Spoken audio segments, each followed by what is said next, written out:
You are listening to the Mark Lesko podcast, a podcast by diehard fans for fans.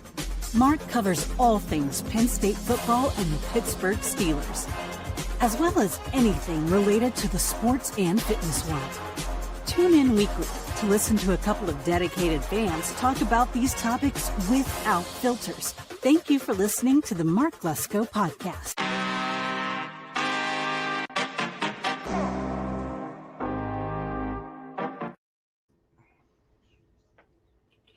Hello, welcome in everybody to the Mark Lesko podcast. My name is Brett Cable. Mark is sitting this one out. We're going to test it out with me and Aaron tonight. Aaron, welcome. Yeah, thanks for having me. It's good to be back. Yeah, no problem. All right, we got some decent amount of news, nothing groundbreaking at this point, but I think the biggest news this past week is Penn State's really been pushing for Peter Bourque. And he decommitted from Michigan. So for a second there, it was looking pretty rough. Like he was going to stay there with the new staff at Michigan with Coach Whittingham. But he decommitted. So Penn State's definitely in that one. A couple other schools to watch for him. Georgia offer. Georgia's really after him. It's really annoying that Georgia's going after our East Coast players. Well, I guess Georgia's East Coast, but you know what I mean. Northern players. Yeah. You know, like Peter Bourque, Keemon Spell, all those guys. So yeah, Khalil. Some big news for sure. I mean, it's something we're gonna have to look at and see what's going on. We don't have too much intel on it at this time, but Penn State's definitely high on the list. What are your thoughts about it, Aaron? Yeah, I was kind of puzzled when he committed to Michigan. I just assumed at that point that early playing time probably wasn't high on his list, because you figure I don't think there's any world where Michigan's going to put Bryce Underwood on the bench, especially for what they have invested in him. So yep. I assumed, Peter must have decided that wasn't a high priority for him. And it may not be. It may be that something else changed behind the scenes. Obviously, the new staff came in. Those guys probably didn't know Peter at the time, so they had to kind of reconnect. Maybe Peter just didn't really feel that it just didn't jive with him. Who knows? But he decided he wants to open back up his recruiting. And so that automatically, Penn State was one of the ones that reached out to him, I think, fairly early. So that kind of just puts us back on the board. What it means, I don't know. It'll come down to getting some visits in. And yes, Georgia be in play. There'll be a lot of teams in play. I wouldn't be surprised if other Southern Eastern teams like Miami try to make a pass at him at some point too. So it's a good point. And obviously, Frankie Boy and Virginia Tech are trying to go after him, but yeah. That seems like a Hail Mary, which is actually funny because that's something Penn State never did before. So Franklin's not good with Hail Marys. You just see would need the ball at the 40-yard line with 10 seconds left. So yeah, the highest level recruits he often struggled with. So money talks. So I guess if you get enough money, you can make that talk loud. But yeah.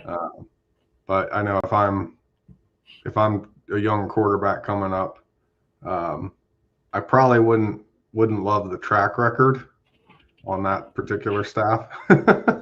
So exactly, yeah. I might feel better at somewhere like Georgia or Penn State, where I know that they've got staff who have put guys in the NFL that people didn't think could get to the NFL. Your Brock Purdy's and such. So Brock Purdy's, yep. You probably feel a little bit more. You feel like you're in better hands there, I would think. Yeah. And watching Peter Bourque's tape, I mean, and this is probably an easy comp, like evaluation to go off because he's a recent QB at Penn State, but he reminds me of Ethan Grunkemeyer. He's got a really good arm. He's like a sniper. He's got a quick release, very good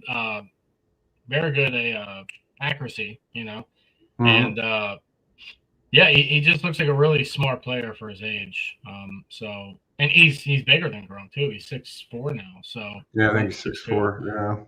Yeah. Yeah, he was kind 6'3" of. when I kind of saw like some Sam Darnold in the way he delivers, Okay. and I think maybe even his release is pretty quick for a guy who hasn't played the college game yet. So he's a guy who can rear it back and really let it fly. I haven't seen enough of his tape yet to get a good idea on how he is at like fixing the ball to a position or leading a player into it. But those are things that the college game's go to faster than high school. So you kind of have to relearn that anyway as you go up. Yeah, for sure. I mean, he's very teachable for sure. I mean, he's got all the mechanics and everything you want in QB1 at a place like Penn State. He could go anywhere. I mean, it just the chips will fall where they may. Right now, a lot of teams like already have a quarterback or they're battling for a different one. So, I like you said, I wouldn't be surprised if some other schools came after him. I know Washington was mentioned. They want him. They're going after him. North Carolina, which North Carolina it's a joke right now. So anybody who goes there, I mean, you're kind of out of your mind. It would be going tough, there for money. Yeah, I think when the old man was still running it, it was not bad. Drake May came out of there and he was pretty darn good. But but with Bill, it's like Belichick. I don't know. You can yes, he's probably one of the most experienced head coaches of all time. So there's something there, but at the same time, I think I would need them to kind of show that they're not the train wreck they were last year before I'd feel comfortable with that personally. But you never know. There's obviously a whole lot of detail in there, like family connections, people will impact all that. So Bourque is, he's from Massachusetts, and that's kind of an interesting one because recruiting ties to Massachusetts are actually not very strong for a lot of places, at least your bigger schools. So I wouldn't totally rule out an oddball school coming in, especially if playing time becomes a factor. Like there's a world where a school who's not already using a lot of their NIL for players, a strange one you might not think of, like a Boston College or a Syracuse, could just come in there suddenly because they're closer to home. So it'll be really interesting to see how this pans out over the spring and summer. Yeah. I mean, with the old staff, Penn State actually did pretty good in Massachusetts. So Penn State is pretty familiar. I mean, Luke Reynolds is from that area. And then Andrew Rappleyea, technically, I think New York, but Connecticut, played in Massachusetts as well. Yeah, he's in that around. area. So they definitely do pretty good there. A couple misses here and there, but Bourque was interested in Penn State initially, right? Like not even James Franklin and the staff, really. Obviously, he had ties to them, but he was interested in Penn State as a school. So, I mean, I think that's beneficial that he has familiarity with Penn State before. So, and if Penn State was a school he wants to play at, that obviously plays a huge factor. If all other things are equal, you probably go to the school you want to go to. So, So if Penn State is his preferred program, that's probably a very good sign. That usually guys, they don't decommit without knowing something about what's going on or what they're doing next. So I'm sure that he and his family have a plan before they ever decommitted. So for sure. But we are, as they say, outside observers. So we just read the tea leaves. Yeah, and I don't know. It's so early. I'm sure he's going to set these visits soon. I haven't heard anything about him setting a visit with us yet. But he's number one in Penn State's board. So, I mean, Penn State, they have to go all in on him. They can't – all their eggs are in one basket right now. They don't really have a backup guy that's connected. Actually, there was a name I heard the other day. Not Will Stencil. His last name was Will. That is another quarterback. I'll look it up and we'll find it for the other recruiting news for the next topic. But there is another guy who's on the northeastern part of the state. Yeah, and you do have a window here. That's the other thing is like you do have a window if you're Penn State because, if you really like what you have in Falzone and Mansky, it's not necessarily the end of the world if you don't land Bourque this year, because you're going to have 4 years of depth there. So it just depends on how comfortable are you. Like, are you convinced already? Which I doubt you would be yet, but if you're convinced that Falzone's going to be your guy, or you're convinced that Alex Mansky is an NFL caliber guy just waiting to blow up, maybe you're not too worried about that situation.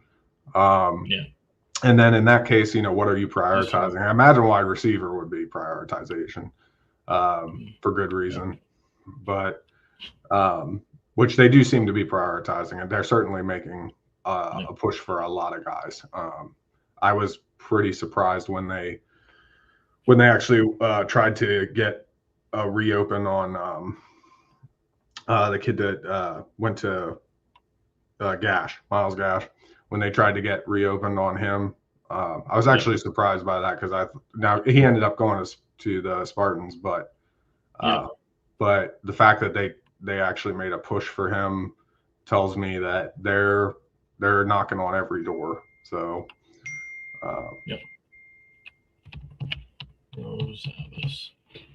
But yeah, I think that pretty much that's pretty much all we have for Bourque at this time. It's a wait and see. I would be surprised if he doesn't schedule a visit to Penn State. We'll be one of the places that he visits this spring, coming up in April or May, whenever that is. Yeah. So yeah, we can move on to the next one. I have to second here.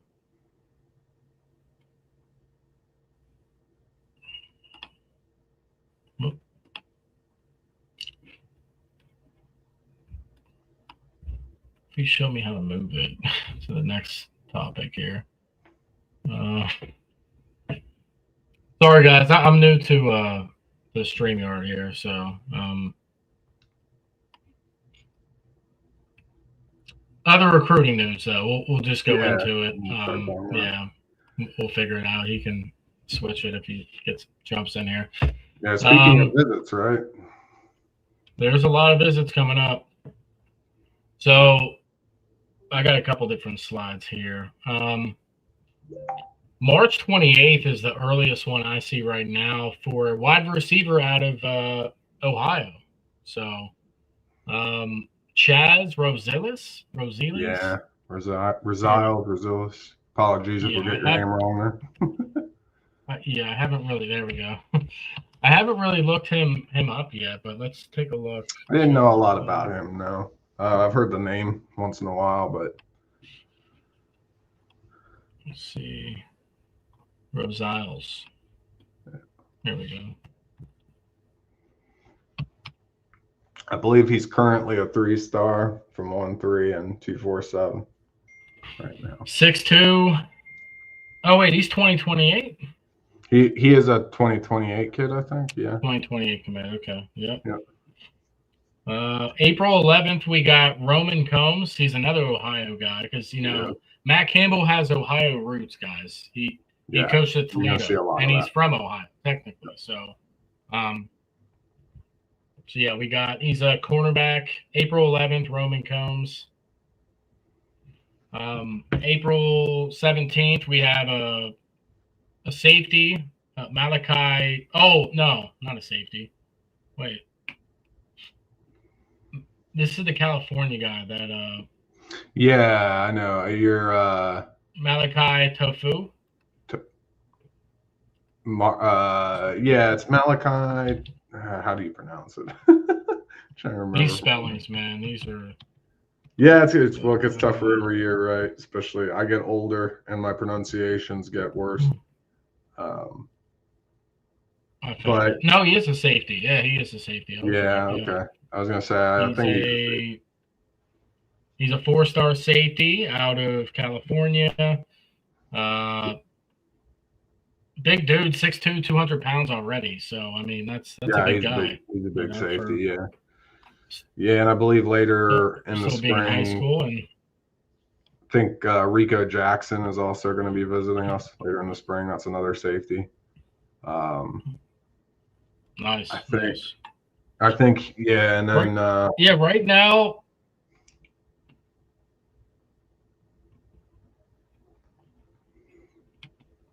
But yeah, Malachi's, he's it looks like it's between, I mean, it's early, but California's looks like they're in the lead. Penn State's right behind them. Ohio State offered, so obviously they like him. Arizona State, Oregon, so really good teams are going after him. So he's no slouch, that's for sure. Who else do we have here? We got, pull up that first one. March 26th, we have DJ Davis, so from Delaware, which I did talk about him not that long ago. 3-star athlete. I think they want him as a defensive end. Yep. So let's see. Pass rusher. DJ Davis.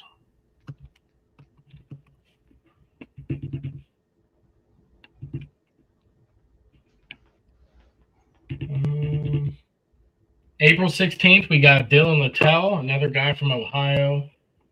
Let's see him.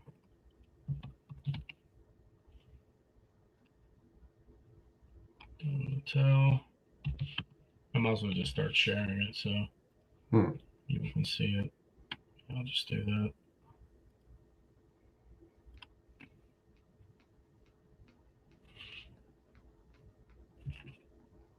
Okay.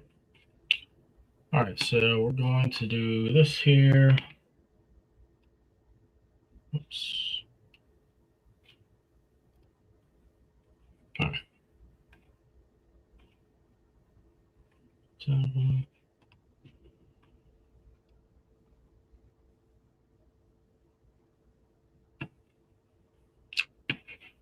I'm getting there. I got this right here. Okay. Oh, I'm gonna have to switch the page here. I already have the other one set up, so I should be able to.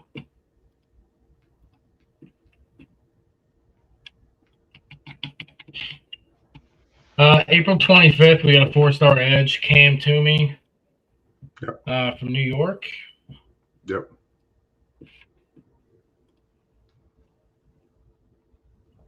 Yeah.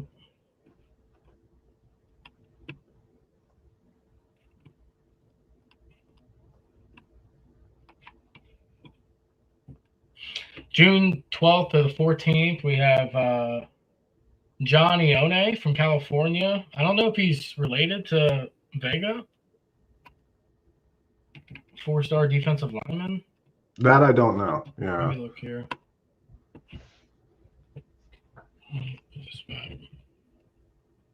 Let me look here. John.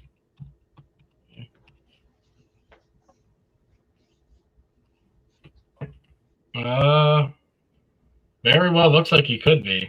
4-star.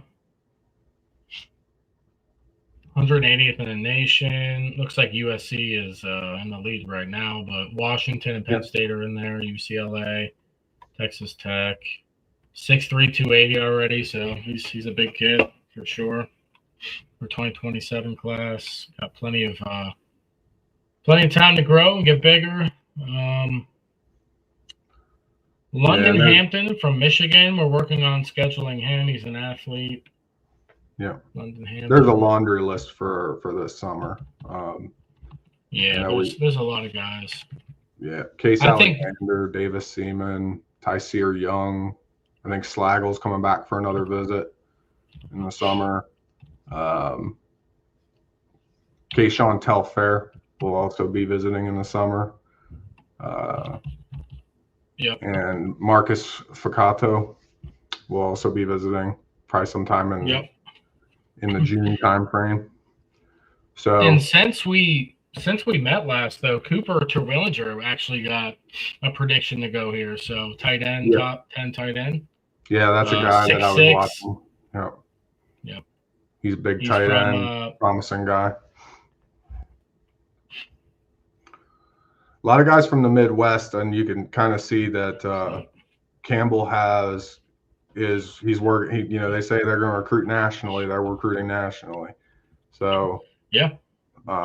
And I think especially nowadays, you can't be confined to the concept of you recruit this region. I think regional recruiting is dead. I really think you need to let it go, because it's just, we live in a world where if they come from your backyard, it just doesn't make you automatically the lead on them anymore. It doesn't work that way. Nope. Nope. And that makes sense because there's money involved, right? Like, what NFL players actually play in their home state? It's pretty unusual, right? So once you introduce money, it kind of changes everything. Yeah, I mean, you figure Coach Malone, he's got crazy ties with Washington, California, the West Coast in general. You got D'Anton Lynn, who coached out there, so he's got ties out there. D'Anton Lynn's he has ties everywhere, East Coast, West Coast.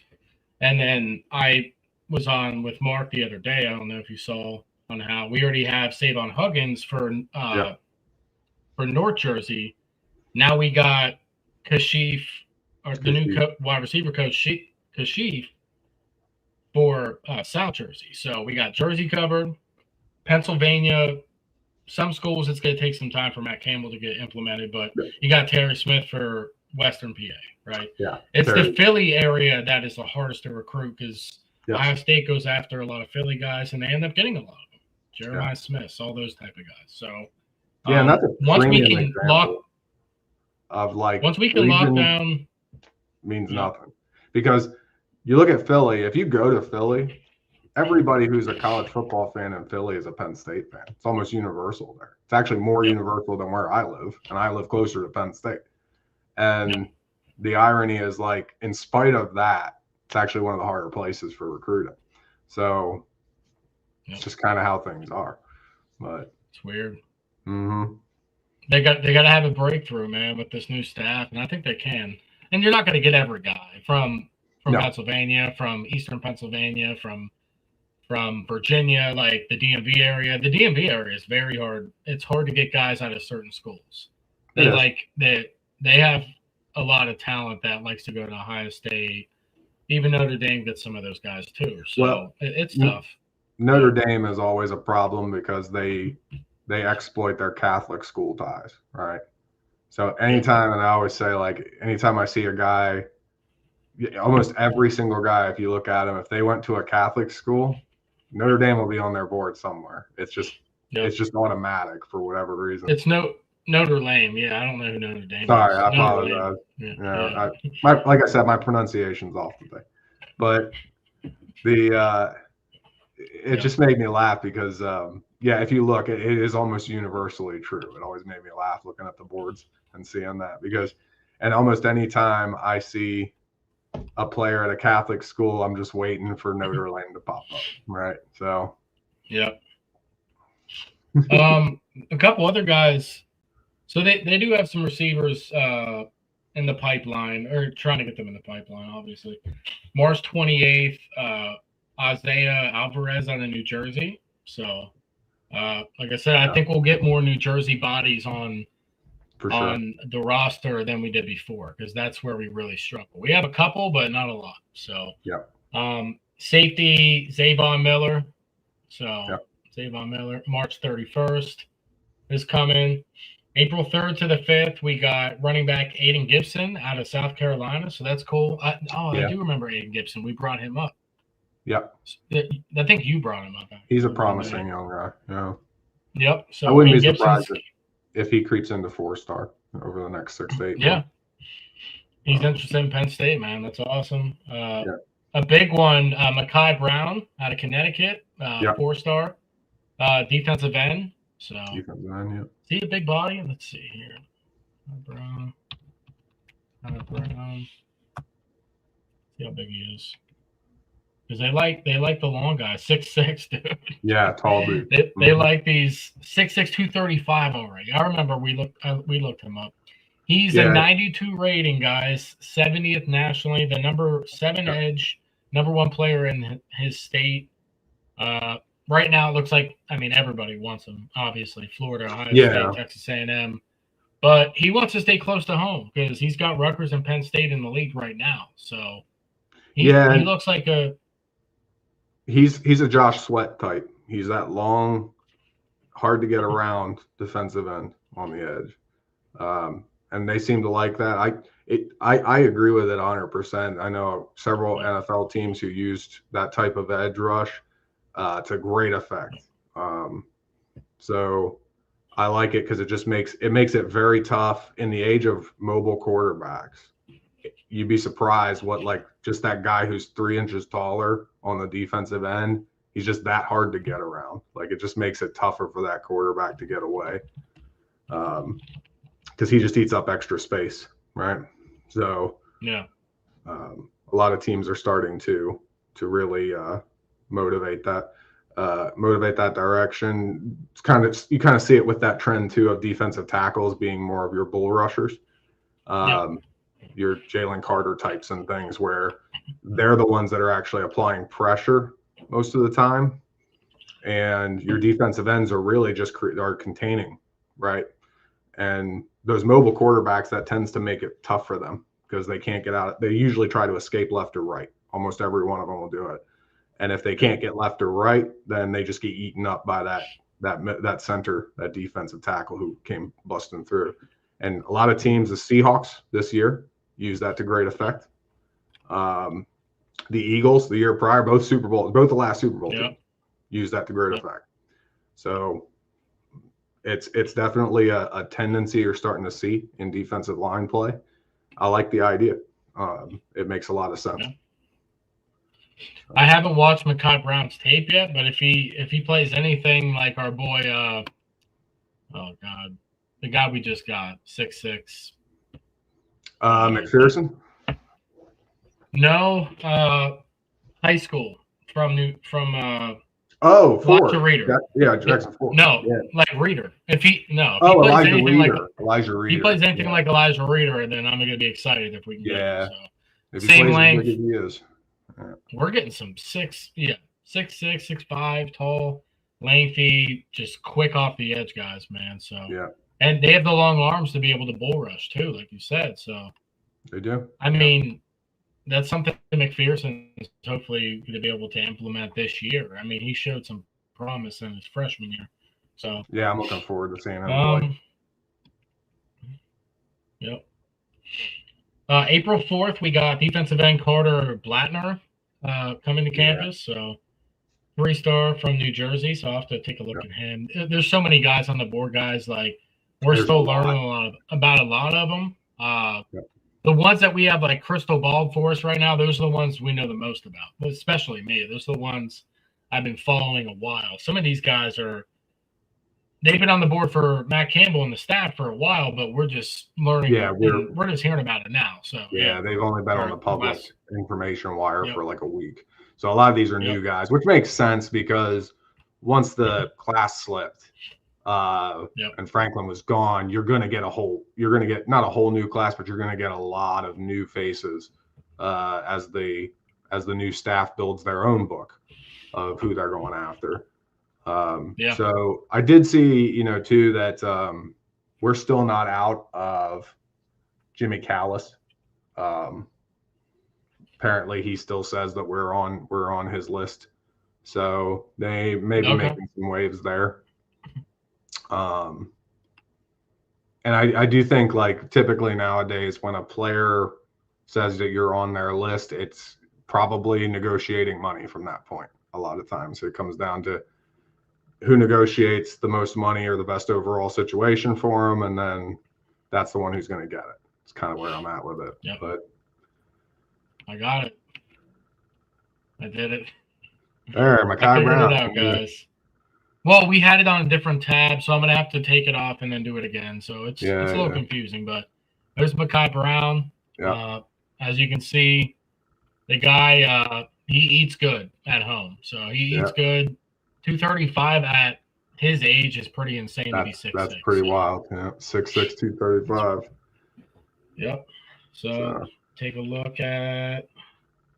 See, right. Yeah, That's what I'm saying. He wants to stay close to home. From what it's looking like right now, it is early. I understand it. Yeah. But yeah, we'll wait and see. Let's see. We got April 11th. We got 3-star tight end Sean Curry. Oh yeah. So I know there's another tight end before him on the board that. What's his name? Thomas. No. Along with Terwillinger, the one who's crystal ball defense. I was going to say, I was thinking of Terwillinger. Tommy Davis? No, wait. Tommy Douglas. Douglas. Yeah, okay. Yep. We're going to look Tommy Douglas up. It's somebody who's not on the list that I have, but Rivals was talking about Tommy Douglas. He's high on Penn State. Penn State's high on him. Interesting. Yeah, I hadn't caught a lot about Tommy. Tight end. And this wants to load today or tomorrow. Yeah, 247 was having a bad day today, too. Yeah. There we go. Doesn't look like he's rated yet, but I trust Matt Campbell and the staff. So what's going on? Yeah, I know their evaluations have been pretty darn good. So 6. Yep. Well, I meant it was loading forever too, but yeah. Out of New Jersey, Princeton, New Jersey, 6'4.5", 225. Let's see.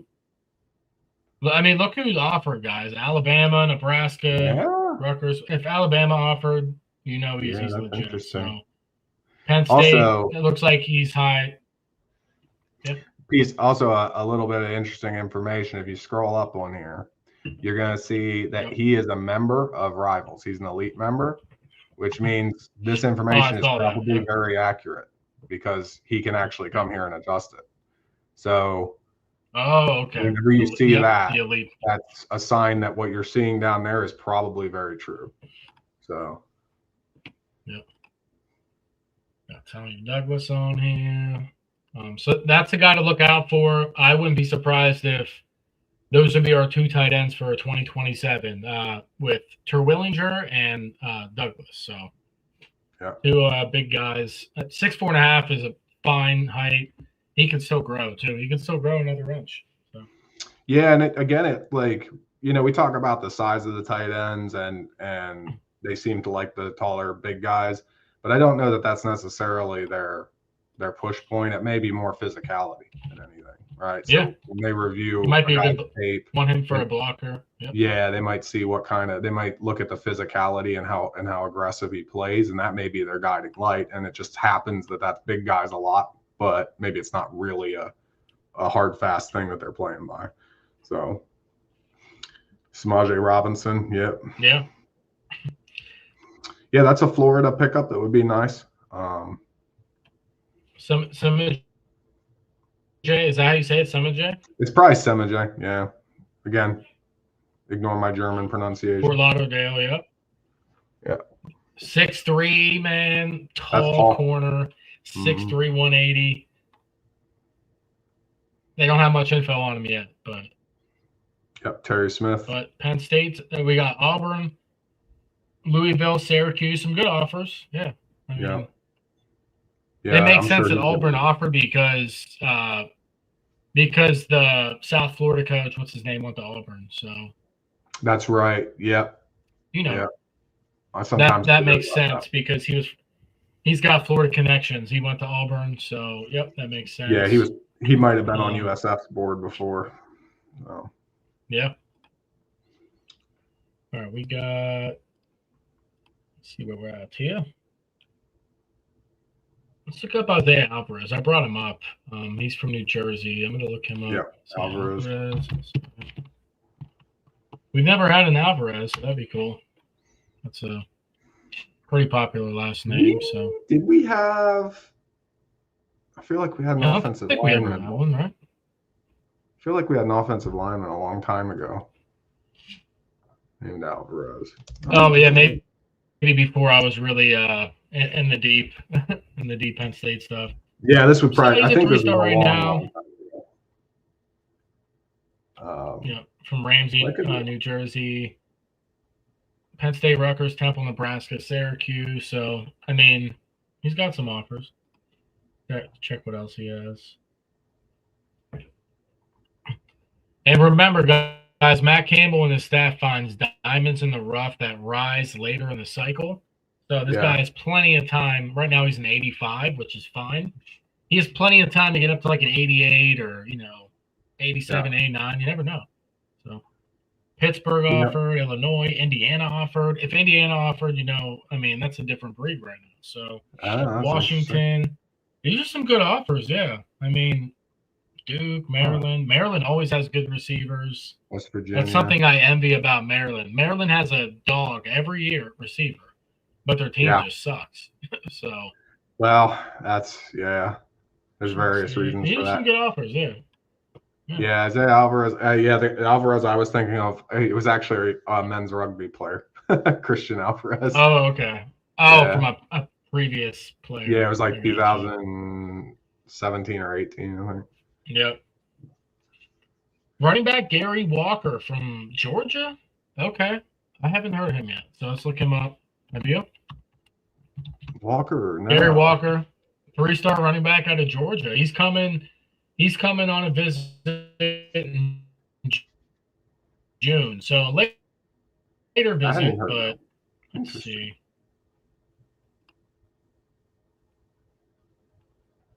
June 12th to the 14th. So he might be coming for 2 days? That's okay. Yeah. Second guy. I don't know. Find him. Fairbairn. He's probably the athlete. Second one. That can't be it. That one's California. Yeah, it's the second guy down. I have to go. Yep, the second one. Yep.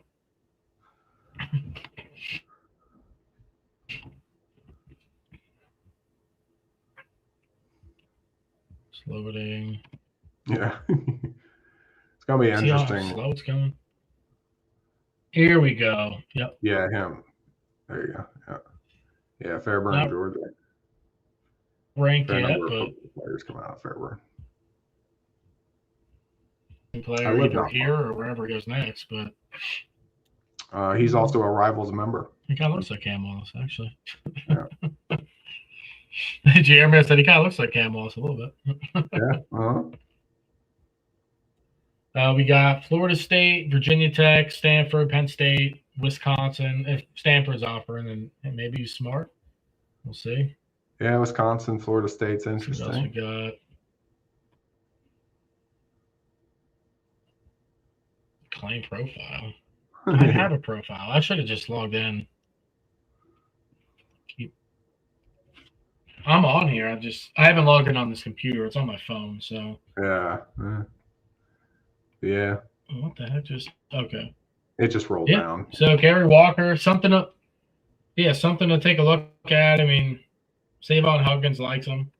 Savon Huggins seems like a good coach and a good guy. So. It's very interesting. I liked him. I liked his interview. He seemed just down to earth, Yeah. Yep. And they have a lot of running backs on their list. So a lot of running backs in the visits, a lot of wide receivers in the visit, and some offensive linemen. I know Leighton is coming back for another visit. Yep. So I think the first running back we're going to land is what's his name? We talked about him a couple weeks ago. He already visited before the dead period. Remember from Pennsylvania? From Coatesville, maybe? No. Coatesville. So many names. I have to go to an old post to look. Yeah, I was thinking of 1 second. Yeah, because I was thinking of Aiden Gibson, but no, that's a South Carolina guy. I'm gonna find the name here in just a second. Who's this? Isaiah Rogers is the name. Yep. Rogers. No, that's a different guy. But he's still visiting the 19th to the 21st. So. Okay, so yeah, he is. I knew he was coming back for another visit, but yeah. Yeah. Isaiah Rogers. We're an official. Yeah. I just spelled that wrong, but it'll fix it for me. So. Should. Yeah.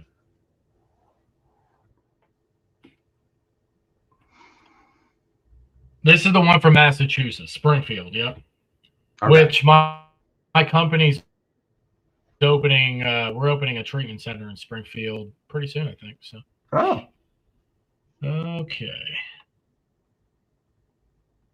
Yeah, Isaiah Rutt, 5'10", 190 already, so good size for how young he is. Yeah. Number 7 running back in the class, so that would make up for that. Pretty much make up for losing Keemon because, yeah, I mean, this guy might be an absolute beast. He could be better, in college. Yeah. Penn State, Syracuse, Nebraska, Georgia, Notre Dame. Sorry. I've. Yeah, he's a very interesting one. Mainly because his stock has been rising really fast. Yep. So it reminds me a little bit of how Barkley's stock went flying rather quickly. So yeah. But yeah, he could definitely be rocketing up for good reason there, and it certainly seems like the staff likes him a lot. So. Yep. And that's not even the running.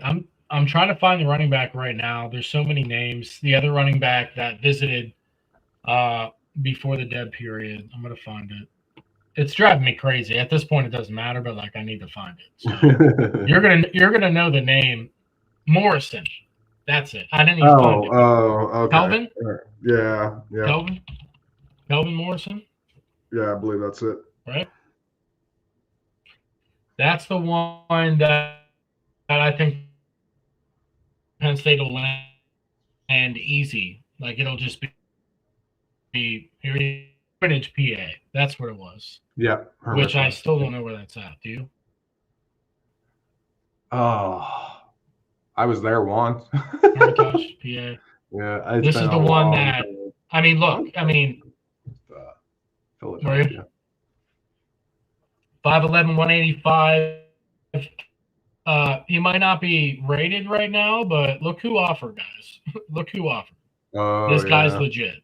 Penn State's they got for him. So he's at 94 for Penn State right now. Ohio State offered, Miami, Florida. Yeah, those are no slouches. So no, yeah. That's it. Actually his pretty offer far from Penn State though. Look. Yeah. He's 136 miles away. Ohio State's only 157. That doesn't make sense. That's because he's near the mid he's near the middle of Pennsylvania. Yeah. So he ends up being in a weird spot. He might be that's weird. Hold on, I have to remind myself.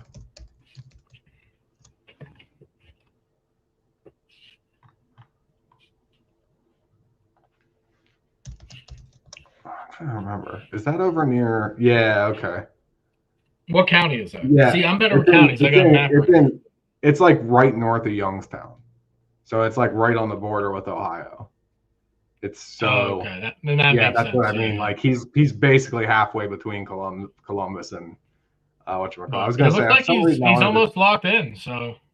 Yeah, I wanted to say it was near, not far from Johnstown, which it kind of isn't. So yeah, Youngstown area is a very big football area. You do see a fair number of players coming out of that area. So if we land Isaiah Rodgers and Kelvin Morrison, that makes up for Keemon's belt because these guys are talented. So yeah, I'd feel pretty good about that. Yeah, yeah, and I think roster wise, they're like I said, they're moving on a lot of guys. Like I said, I'm not going to worry too much about star ratings until we see what they produce from it. So, mostly because they're bringing in a new way to do things, which is going to be theirs. And I always say, it's if somebody gives you the job, you do it your way. And if it doesn't work, then it's on you. But I don't think it's fair to immediately judge somebody. So when you haven't let them even try to prove that their way works. So yeah, absolutely. I think once they get settled too, we'll probably see some shift in the way they do things. But Yeah, it's one of those things. Like I think Matt Campbell's proven. I mean, knowing what I know about where he came from and what he had to do at Iowa State and what a task that was, I think people severely underestimated just how much they accomplished there, given what they had to work with. So I feel quite confident in them. But yeah, the official visits, like the visits coming up. I mean, some really promising guys. So well, even this coming year, I feel pretty good about in general because I've had somebody. We were talking about this, and it was like, well, what if he just plugs and plays mostly Iowa State over to Penn State? And I go, well, Iowa State would have beat Penn State last year, so that's not too bad. So, it was just one of those things. It's like, yeah, if you plug that Iowa State into the Big Ten, they would beat most of the Big Ten. Like that healthy Iowa State team would have beaten most of the Big Ten last year. That's true. It's one of those things. Like, would that Iowa State team healthy lose to USC? I don't think they would have. Would they lose to Michigan last year? I don't know that they would have. They beat Iowa, right? So, yeah, especially if Jeremiah Cooper doesn't go down because he was instrumental. Oh, their secondary was destroyed. Yeah. Like, people forget that too. That secondary, it wasn't just Cooper; it was everybody going down. So I was surprised that they managed to rally the ship the way they did to get to 8 wins, because they were, from an injury perspective, like, our injuries looked like nothing compared to theirs. They had a horrible list. So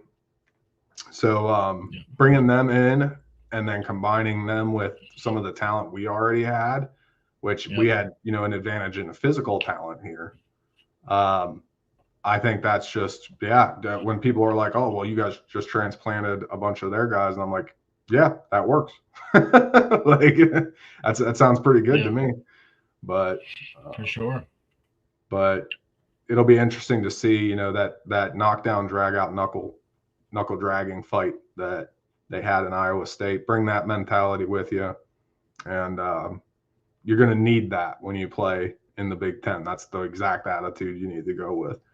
So I'm looking forward to seeing them knock some slobber. Yeah, for sure. This team is going to be yeah. They're going to be good, man. Yeah, I'm getting the hang of it. Yeah, I had to throw it in there. Yeah, I do. Well, we can move on to Stephon Morris. That's all we have right now. That's a lot of names to look out for. We're not going to land them all. We're going to land a good bit of them, though, because Matt Campbell and this staff, we got real coaches now. We have a head coach that, just the integrity and the humility. He's everything that Frankie Boy wasn't, I mean, for all the positives that Franklin was as a CEO and all that good stuff, like, he was a good coach, right? He was good, for a little bit of time, not for the whole time. But everything that Franklin lacks, Matt Campbell has. So yeah, there were caveats. That's what it comes down to. And there's caveats with all coaches, but with Franklin, some of them were pretty problematic. So yeah. And Franklin gave up on his team. What an idiot. Just stupid. Yeah, he gave up on his team. So yeah, that was wild. All right, let's move on to Stephon Morris here. Mark, if you're watching, if you can move the tab down. Thank you, sir. That's the one thing I don't know right now, but everything else, we're getting it. We're going hard, so let's do it. A little clip here for Stephon Morris. 2009 and 2012. Before, obviously I was a human then. I was alive, but 2009 and 2012, I was running around being a teenager, not really paying attention to Penn State football. So. Yeah, those were dark days. Yep. See if this will play. Yeah. Might take a second. Yeah. And I'm always, you guys know how I am. I've been very transparent since I was a player, and I'm the same way now. The fact that he has made those outreaches, it means a lot to like myself, who was part of like that 2012 team, who kind of felt not necessarily forgotten by you guys, but, you know, and I love Franklin too, but we never felt at home with Franklin because, you know, when we came back, if you wasn't a letterman that played with Franklin, it was a different kind of love. Yeah. And I think we all kind of felt that way, unless you were on staff, not just myself, but it's guys that I connected with that played in the 80s, the 90s, 2000s. So we all kind of felt that way. Very happy for what Franklin did for the program. I think he did a great job. I think he did. But people don't realize, man, we're blue blood and we have a lot of tradition. And I think Franklin did a good job of upkeeping that tradition. But part of that tradition to me is, why not have the letterman that played and sacrificed back, you know, not just my time, but way before me? Why not have them come back and speak to the team? Why not have them on staff? Like you just mentioned, we got 10 guys on staff that played in different parts of time. All right. So that's a really big deal to a lot of us guys who kind of felt a little forgotten in the Franklin era. I'm not going to say that his outreach attempts was a little fake, but it's nothing how it is now with Matt Campbell taking over. Like he's persistent. I know guys who have already been there, went up there. Deion Butler, he lives in Atlanta up here with me.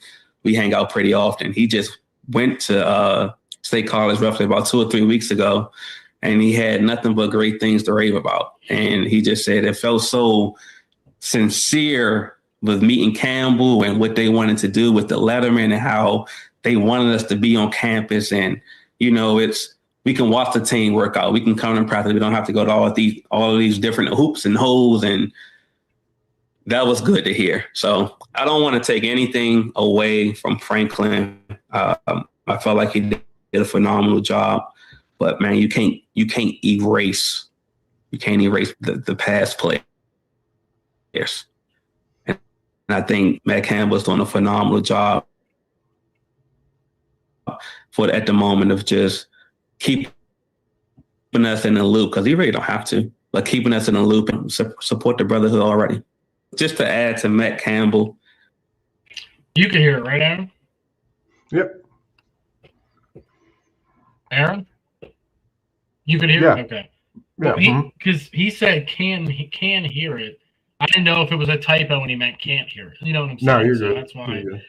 Me and Mark we were talking to ourselves on here because we're both Mark on here. But no, Stephon Morris, that was good. I mean, he makes a really good point. Like, everything he said was true. Like, Franklin did a good job while he was here. And it's not that he completely neglected the history of Penn State in the past, but it kind of felt like he did. He did have alumni on the field, and he loved having people come, but he didn't speak about it. He didn't embrace it. That's what Matt Campbell's doing. He's using it. He calls the past players of Penn State and everyone that came before us, like, that is our superpower. Like, that's what he embraces now, and that's not something that Franklin did at all. Franklin, I mean, he's got reestablished sweatshirts at Virginia Tech right now.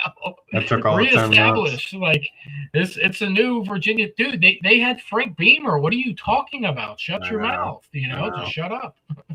It's. I understand the idea of wanting to start something new or start something over. There's times where that makes sense. And I understood, like, you know, at the time I was of the opinion that he was doing that because of the scandal and everything. Right. Yeah. But apparently that's really just kind of his MO when he goes to a program. It was just a convenient timing thing, I guess, with Penn State.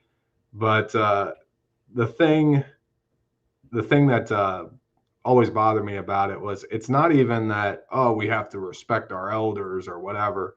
It's just the disrespect to yourself. Like, when you disrespect the people who set you up the way that you are, you're spitting on your own toes.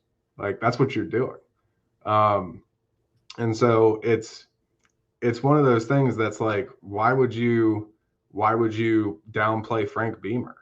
Like Frank Beamer is one of the great head coaches out there. Virginia Tech was nothing until he showed up, right? Like their football program was nothing. He was their football program. Where they are today is because of the things that he and his people did. So why would you, like, again, you don't have to be reverent of it necessarily, but you shouldn't be spitting on it either. No. It just doesn't make sense, you know? No. So I never understood that. I didn't think that was a smart move. And, you know, the things that have been coming out since he was let go have been very eye-opening to things that we kind of suspected were maybe not right, but the details of it is pretty surprising. Yeah, I mean, like I said, my favorite part, about Matt Campbell so far is him embracing the culture of Penn State. And Matt Campbell's just a Penn State guy through and through. Like, there's no other way to put it. Like, this is the guy that we needed from the start. Maybe he wasn't ready for this job when Franklin got the job 11 years ago, right? Maybe he wasn't. I think Iowa State, he showed us something. He went in there when it was completely, he was picking up scraps off the floor at Iowa State. There was nothing. He built a foundation. He built a culture there, and, you know, got talent there that nobody thought could come there, right? The Brock Purdy's, the Joe Noel, what's the other receiver? Jalen Noel, yeah. Jalen Noel, a couple offensive linemen that were good Higgins, there. Defensive backs are always pretty good Rocker there. back, Like he built something there that, you know, it was harder to build that than Franklin to build Penn State up. To build Iowa State to where he got it is much harder no question, than what Franklin had at his disposal for Penn State. No question. And so, I'd even go a step further. I might be controversial. He had a tougher job there than Signetti does at Indiana. Because Indiana and Iowa State were in a similar boat program-wise and history-wise. But Indiana is sitting in the center of a recruiting mecca.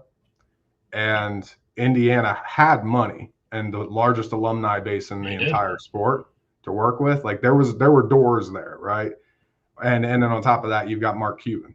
So Indiana had all these options. They just weren't exercising because they didn't care about football. Whereas like Iowa State, those guys had to come. They had to build what they were because they never really were. You could argue what he did there was similar to what they did at Virginia Tech years ago in West Virginia, building them. To be fair, West Virginia has been reasonably good for a very long time. But Virginia Tech, you know, they didn't have any history before Frank Beamer. Like that was where it came from. So in similar ways, Matt Campbell has put Iowa State on the map in football, something that they didn't really have before. And so hopefully they can continue that. I hope Rodgers has success there. But for sure. I don't know. Do you have anything else, Aaron? I mean, we're right around an hour of the sweet spot here. So, I mean. Yeah. I don't think there's anything else on my mind at the moment. Obviously, we've got a long list of people that we'll be hearing a lot more about in the coming weeks. I think it'll probably be still quiet here for 3 weeks, 4 weeks, but I think around mid to late March, we're going to start getting some movement in the recruiting side of things. We'll start hearing a lot of those early 27 commits will probably they tend to fall in between April, May, June. So we'll start hearing more and more about them here probably in the next 3 or 4 weeks. Yep. Once like mid-March hits, like I think we'll have a commit or two by mid-March. I think Stanley Montgomery, like Blake Benton, like these guys have to. I think they're itching to commit. There's a couple guys that I can see committing before, like right when spring starts. So that could happen. Yeah, and it'd be interesting too. We'll have the spring training coming around, which we'll want to keep an eye on. That'll be very interesting, obviously. And getting ready for the season, and don't forget to get your tickets early because they're probably going to cost a fortune. Yeah, that's true. They probably will. All right. If you don't have anything else, Aaron, we can end the show with that. And Shout out to Gus. That's what Mark said. He said, shout out to Gus. Shout out to Gus. You're a fraud. You're washed. You're washed up. All right, guys. Well, thanks for tuning in. Please like and subscribe at the Mark Lesko podcast on YouTube. Check out the clips page as well. That's always Mark's always posting a bunch of stuff on there. So we'll end it with we are Penn State. Penn State.